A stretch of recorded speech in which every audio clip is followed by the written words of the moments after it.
Today I'm going to tell you guys about a game that I'm sure you probably never even heard of, but it's quickly becoming one of the biggest upsetters at all when it comes to AAA games, because it's not a AAA title, but it is absolutely showing AAA titles how a game should be built in 2026. I am of course talking about Windrose, a survival pirate adventure that mixes open world adventure with quest lines, with Minecraft and building, and the best part is it's solo and PvE. You can co-op with friends, but it is absolutely game-changing, no pun intended, when it comes to the way that games are being kind of put out there and the type of game that there's so much to talk about here. But I spent a ridiculous amount of my time this week benchmarking 18 different graphics cards across 3 different resolutions to see where the cutoff point is to get one of the best gaming experiences you can in Windrose with modern and older GPUs. So with that said, I gotta pay some bills real quick. If you're serious about your aim, your mouse actually matters more than people think. And this is Be Quiet's new Dark Perk gaming mouse. Now what I like is that they don't do the usual one shape fits nobody approach. You've got 2 options, the Sim, which is a classical symmetrical design, and the Ergo, if you want something that actually fits your hand for longer sessions. It's also super lightweight, which makes a bigger difference than people realize, and less fatigue, easier micro adjustments, and just better overall control. And inside you get the PixArt PAW3950 sensor, up to 32,000 DPI, and 8,000 Hertz polling. So yeah, this is top tier tracking, and no weird acceleration, no spin outs, and just exactly what you expect your mouse to do. And the clicks feel really nice too. These are optical Omron switches, so they're fast, consistent, and a little softer than the typical click, which is great for long sessions. And then the part that people overlook, it's 100% PTFE skates with rounded edges, which means this thing glides smooth, predictable, and with no drag. Oh, and with up to 110 hours of battery life, so you're not constantly plugging it in. So if you're trying to get every little advantage you can in competitive gaming, this is one of those upgrades you'll actually notice. So check out the Be Quiet Dark Perk mouse in the link in the description below. So just like you, when I heard the name Windrose just kind of scrolling through my feed, I was like, what the heck is Windrose? And I just ignored it and scrolled past over the early access portion of it. Now the game launched on April 14th officially, and it's already had a major patch since then, which addressed a lot of performance issues and compatibility issues, specifically with like Intel Arc GPUs. So this is a perfect time for me to have done this test because this is after the major fixes. But it's been in early access since February, and I kept seeing this Windrose pop up in my feed. Anywhere I looked, whether it was on Instagram / Facebook, because they're linked, or Twitter, and randomly on YouTube, I was like, okay, what the heck is this Windrose? And I happened to realize at that point that, I like boats, even if they're made out of wood. And I was like, oh, this is a pirate adventure survival game. Well, that's weird. Why would they do that? We already have Sea of Thieves, and Sea of Thieves has a huge cult following. But my problem with Sea of Thieves has always been the cartoony aspect of it. Me personally, I'm into more photorealistic, really let graphics cards stretch their legs and showcase all of the cool tech you have. Obviously, this is a game running on Unreal Engine 5, so it's got things like Lumen built in. It's got its own global illumination features. But this game comes to you from a developer studio called Kraken Express. Yeah, I have no idea who they were either. In fact, when I look at their portfolio on Steam, this is the only game they have ever put out, at least on Steam. And the thing is, it's one of the best games I have played so far. Now, it's a grind. I'm gonna be honest with you, it is a grind. You have to farm the materials. You cannot farm levels by killing things. You only progress levels by going through the quests and the missions. But that's fine. I'm really okay with the fact that you've got to really work at building up your character and building your ship and building your base and all of that, and then going through the quest line and taking on Blackbeard. It is so ironic because I just got back from a cruise with my family where I dressed up like a pirate. So I was like, even on that cruise, no joke, dressed up like a pirate, on my phone killing some time, getting Windrose served to me. I'm like, okay, I get it. I will look at the game. And not only did I look at the game, I've already spent 15.5 hours playing it in the last 2 days of actually playing it, not the benchmarking stuff. I cannot remember the last time a game hooked me like that. Now, this isn't a review about the game. This is more of a performance type of video so that you know what kind of hardware you need to be able to run the game. Now, I used our GPU test bench for this, which is a 9800 X3D locked at 5.3 gigahertz. It's got 32 gigabytes of DDR5, running at 6,000 megatransfers at CL28, so it's pretty fast RAM for gaming. But more importantly, Because the game runs on Unreal Engine 5, I immediately kind of expected it to sort of suck performance-wise. And honestly, if you look at some of the early access feedback people were giving, it did. It was terrible. And one of the reasons why UE5 games tend to suck on PC so bad is they're almost always built for console and then ported back to PC. But this game is only available on PC, so it is fully built and optimized for PC. Now, when we talk about Technology Showcase, there's no ray tracing built in, so already they were like, no gimmicks there, no ray tracing. They do have 3 different upscalers. They have DLSS, they have TSR, and they have FSR. Interestingly enough, there's no XeSS built in if you're running an Intel Arc GPU. But if you run TSR, it will work just fine on Intel. Now, here's the other thing that's really interesting. Upscaling is on and it's locked. You can't actually turn it off. So if you don't want to upscale the game, you go into the menu system, you go to TSR, and then you just put the base resolution to 100%. And then it'll run at whatever your resolution set for your game is. If you go to DLSS, you get DLAA settings, or you get the usual quality, performance, balanced, ultra performance, all of those types of settings. And the same sort of thing with FSR. Now I wanna tell you right now, I don't know exactly which FSR it's running or which DLSS it's running. It does not show multi-frame gen in the game. It just turns on and gives you access to frame gen. So it's looking like it's DLSS 3.x. Same thing with FSR. FSR gives you frame gen if you have a frame gen supported GPU, but it does not allow you to turn on multiple or multi-frame gen. So I don't know exactly which version it's running of these, but they do appear to be a little bit older, but it doesn't really seem to matter at that point. Other than that, things are pretty basic when it comes to the settings. And the game is absolutely gorgeous. And that was one of the reasons why I wanted to benchmark these GPUs, all 18 of them. I wanted to get to 20, didn't quite make it there, but that's okay. I think we painted a pretty good picture with the spackling of graphics cards that I chose, going all the way down to the 3060 Ti. I wanted to get some 20 series cards in there, but like I said, I ran out of time to get this video made. So let's go ahead and talk about the performance here. This is new to us when it comes to benchmarking a game with this many GPUs. Now the GPUs were all running the exact same settings. I've used the high preset, not the epic preset. When you turn on epic, the game is very, very, very pretty, but because there's so much foliage, as you can imagine, you're in the Caribbean here, and there are plants and palm trees and water effects and everything everywhere, so it can definitely hit the GPU pretty hard outside of UE5 already being heavily GPU-bound engine as it is. So everything's at the high preset. The upscaler is brand dependent, so AMD's, I used FSR, NVIDIA used DLSS. I could have just used TSR for all 3, but I wanted to use the brand specific features because I feel like the FSR actually kind of looked like crap, to be honest, in this game. It looked very, very fuzzy. I'll try and get some screenshots here for you guys to see, but it was surprisingly fuzzy given the progress AMD's made with FSR's sharpness and not looking so noisy and such. Noise wasn't really an issue, but I think the noise was hidden behind the blurry smudginess of it. So whatever. With that said, let's go ahead and take a look at 4K. This is what I said, this is new to us. You'll notice on our charts here, I added 2 lines. I have a kind of a yellowish line and a green line built into the chart. And these represent 60 FPS for the yellow line, which we kind of consider to be the absolute bare minimum as far as PC gaming is concerned. And 120 FPS. I feel like most people would have a hard time determining 120 versus 144. I could have put 144 on there, but I find personally for me 120 and beyond to be harder for people to differentiate if you're not doing like esports and stuff like that. So I kind of put 120 as the green, like, hey, if you can hit 120, perfect. So if you look at 4K here, you can see the line of average FPS hitting 60 starts at about the 7800 XT. Now these are all factory settings, no overclocks, no fan curves, these are just out of the box settings. So about the 7800 XT and up is where you start to see the 60 FPS factor there. Now if you, in 4K, if you wanna hit the 120, I had to put a 5090 on there just to hit it. That's the only reason there's even a 5090 on this chart is I had to see what did we have to use to hit 120 FPS in 4K with DLSS on. Even though it was set to quality, it was on. It's kind of, that shows you the impact of UE5 and how hard it actually is to run various titles.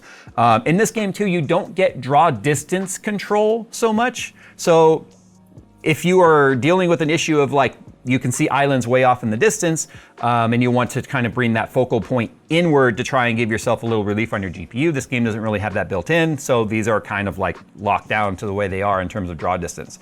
If we go ahead and move on to 1440p though, which is much more realistic of a resolution for people, you can see every single card on the chart, with the exception of the B580, which barely misses the 60 FPS cutoff at 57.7 FPS, can hit 60 FPS on these settings, all except for two, can hit it in their 1% lows as well at 1440p high presets, obviously with upscaler on.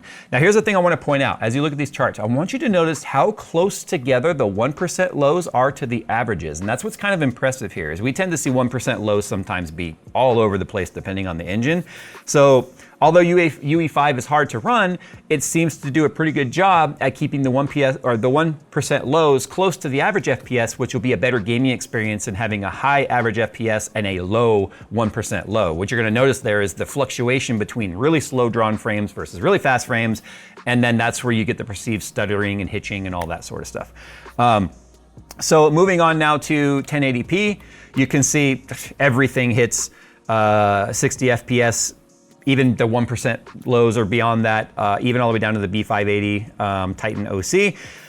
But you can see, like, even starting at about the 7900 XT, the 1% lows exceed 120 FPS.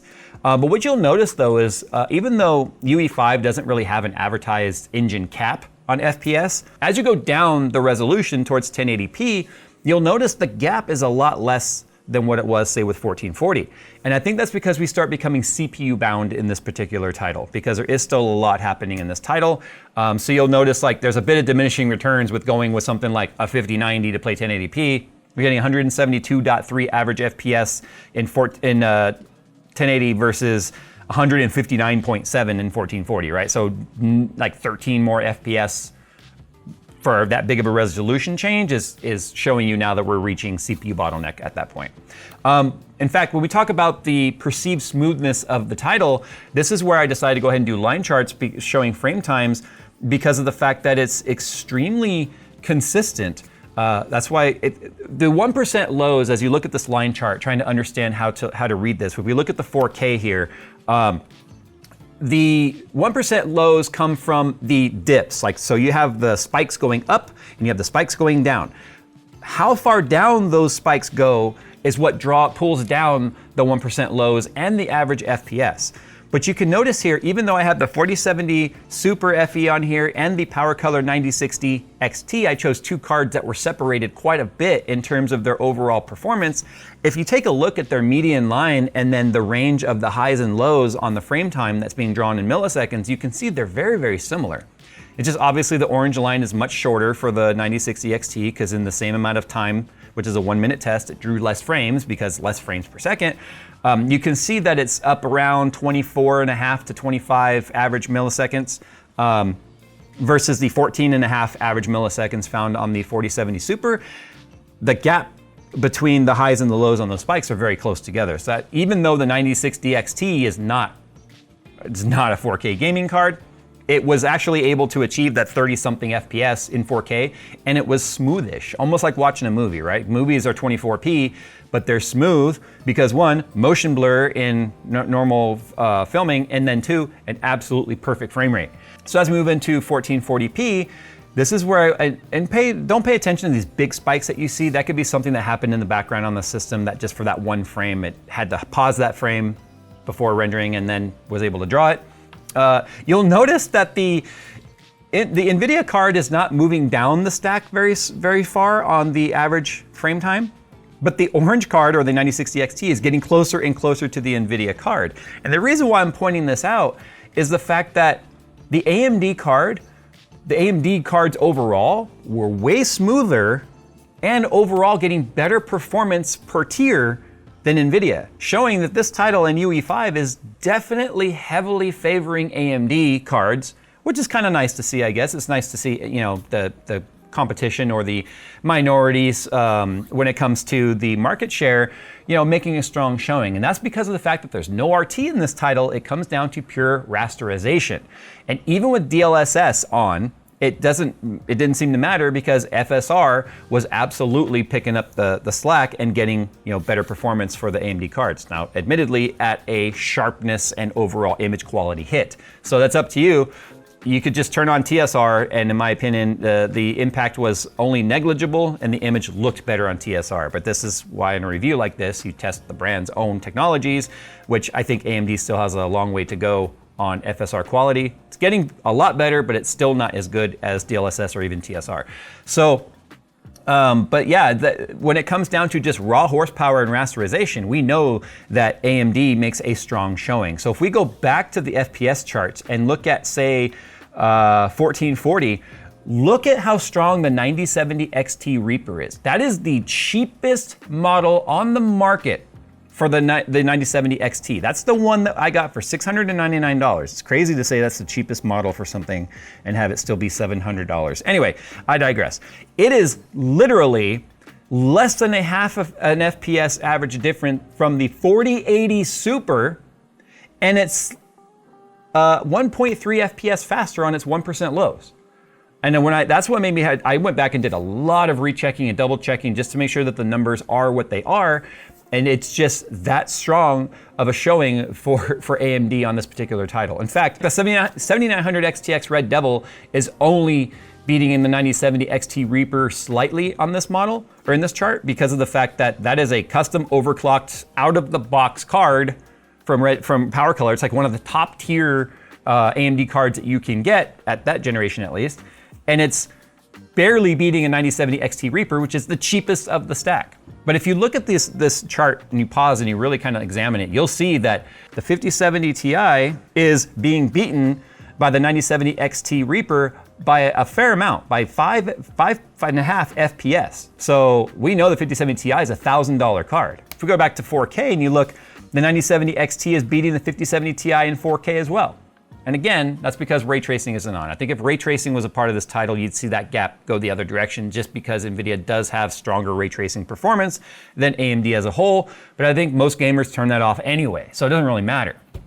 But the other thing to kind of cap this video off here, the story here is really about what Kraken Express is doing to the gaming industry. And I think it's what we've been needing to see, where somebody has to come in and truly shake the tree to just to get people to understand, and by people I mean AAA studios, to know there's people out there that can do it better than you with a significantly less bankroll to get it done.